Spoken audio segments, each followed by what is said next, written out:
I am here. I am extremely delighted that the citizens themselves have turned up in their numbers.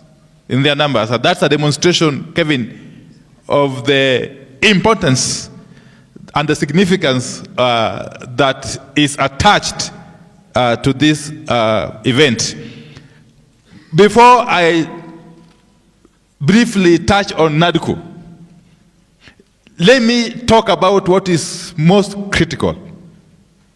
What is in the mind of every Kenyan as we speak, which is about taxation and budget. Taxation and budget. As we speak, the Budget Committee of the National Assembly is winding up its sessions. They concluded public hearings yesterday on the budget, 2024-2025 budget. They are today engaged in what we call in parliamentary parlance budget negotiations. That's where they're doing the horse trading, okay? So the question what we want to ask, where is the place of the citizen in that horse trading? We assume that the members of parliament who are in that committee are representing the citizens. So that is an assumption we must have in our mind. I am also aware that the committee that is dealing with the taxes, the Committee on Finance, is also undertaking public participation. Public participation. But let me start with the budget, because a lot has been said. But in summary, what I think is ailing this country, just like it does in most of the developing countries, is that we have refused to live within our means. We have refused to cut our cloth according to our size.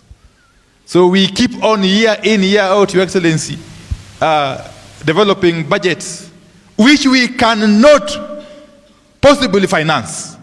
That is the root cause of this overtaxation. Diana.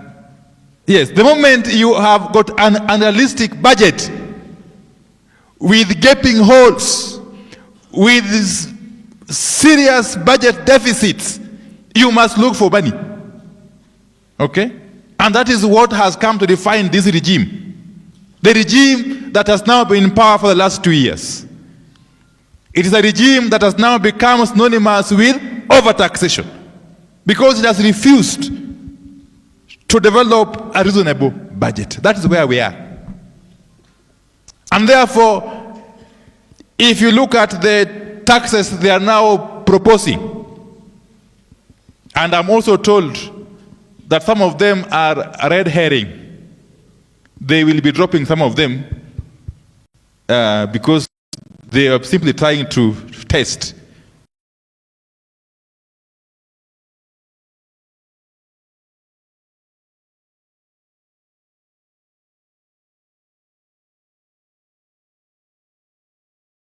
To speak before I digress further, we are being treated to some shenanigans, some charade, some artificial differences within the regime that is ruling.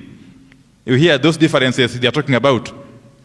Those are diversionary tactics, so that citizens can stop focusing on these punitive taxes.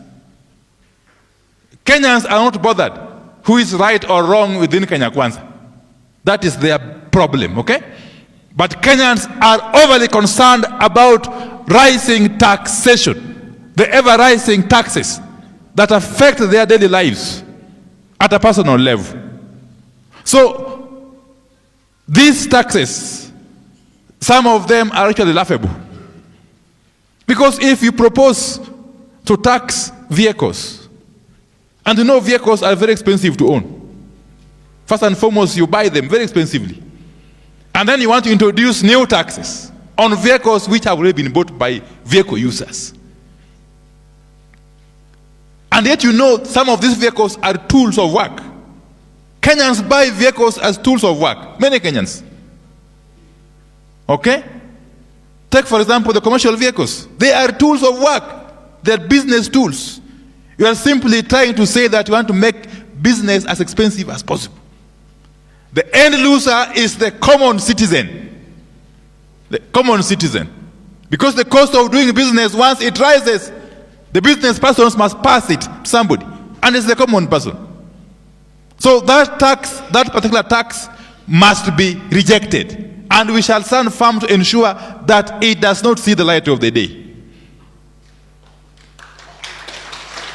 I heard some of my colleagues in parliament say that if you don't want to pay the vehicle tax, then leave your vehicle at home or stop buying a vehicle. You know, that is the height of insensitivity. The height of insensitivity. Take the issue of the tax on bread. There is a good reason why bread has all this time been zero-rated. Very good reason. Then you wake up one morning, you want to introduce 16% VAT on bread. You are simply telling Kenyans that they are on their own.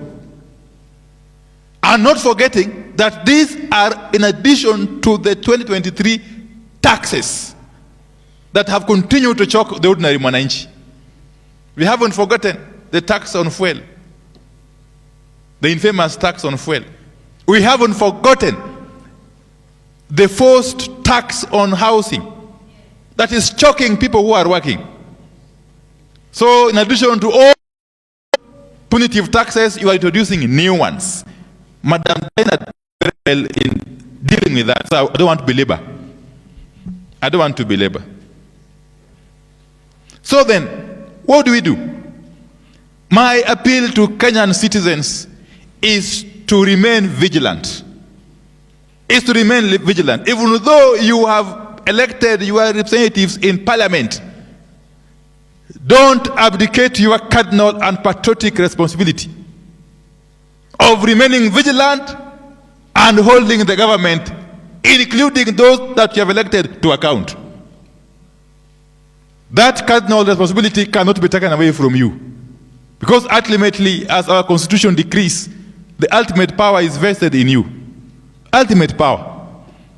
So in this journey, I want to plead that we work together with Kenyans, even as we battle out with the Kenya Kwanza regime on this matter of budget and taxation. Coming back to the NADCO, because I want to be very brief. You know, NADCO did not just come as a by the way. I remember last year, to be exact, on the 13th of April, we were here. We came here to engage with the civil society as members of Azimio. It was at the height of the mass action. It was at the height of the demonstrations. We came here.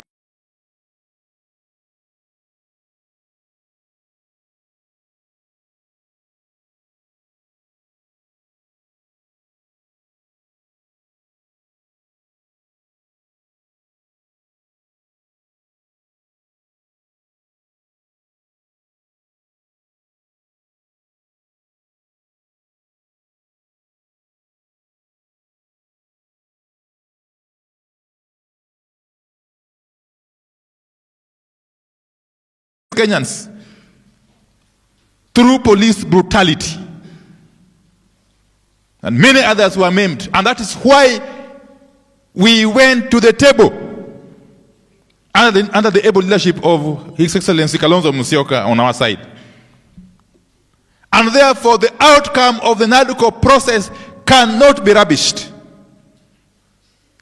But it is worrying that since November last year, this is now May, 6 months or so later, since the report was unveiled at the Hilton Garden Hotel in November last year, we are now in June actually. No single bill has gone through out of the 9 bills. The only bill that is nearing completion is the IBC amendment bill. The others are lying somewhere. It has always to take our pushing for those bills to be moved. So we want to commit that on our part we shall continue to push that these bills be fast-tracked and they be enacted into law.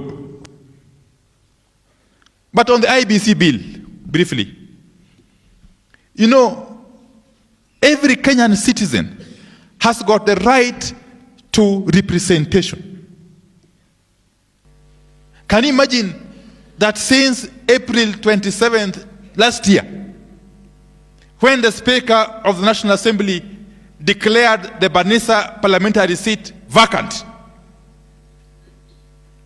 in Mandera, the Banisa constituency parliamentary seat has remained vacant to date. They have no MP in parliament because the MP died. May his soul rest in eternal peace. And the reason is that there has been no IBC in place. So I would have imagined that those who are in power would be moved to fast-track the IBC amendment bill and say within 2 months from November last year we have it in place.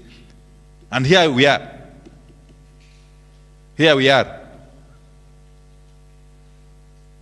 So the people of Banisa and very many other wards that have also lost MCAs deserve to be represented. And therefore it is important that this bill be concluded and it becomes an act of parliament for an IBC to be constituted, for the IBC to be reconstituted, so that it can continue to undertake its mandate. But more importantly again is the issue of the limitation of boundaries. That has to be done through the constitutional amendment that is proposed. Because as you know, we are already 3 months late.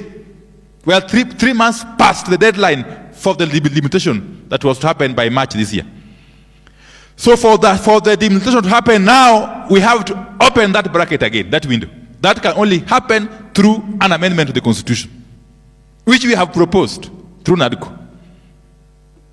Again, it is the right of every Kenyan to be represented. We know for sure that there has been a lot of gerrymandering in the past with constituency boundaries. And that's why we can't afford to go to the next elections without a delimitation and review of boundaries. I keep on hearing the mantra of one man, one shilling, one vote. The best place to deal with it is through this delimitation first.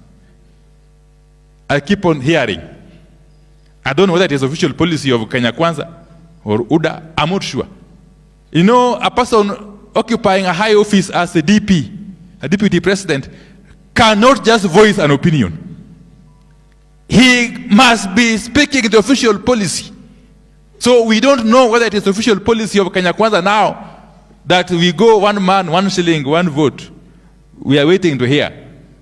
But we want to challenge everybody who is responsible to first and foremost focus on fast-tracking the amendment bill on the Constitution. For us to get it right from the word go. Finally, it's on the political parties. It's also an amendment to the Political Parties Act that has been proposed with far-reaching recommendations, if only to strengthen the institution of political parties as the foundation of our multi-party democracy. I am glad Madam Anne Derito is here. She has been very, very useful in her current role as the registrar of political parties. We shall continue to work closely with her as we midwife this process. We shall continue, Your Excellency Kalonzo Musyoka, to work with the registrar of political parties. She has been very supportive. Very, very supportive. So I don't want to really go beyond that. For now, I want to sit back and listen to the citizens. Thank you very much. God bless you. God bless you. Asante sana Mheshimiwa Opiyo Wadayi for those very important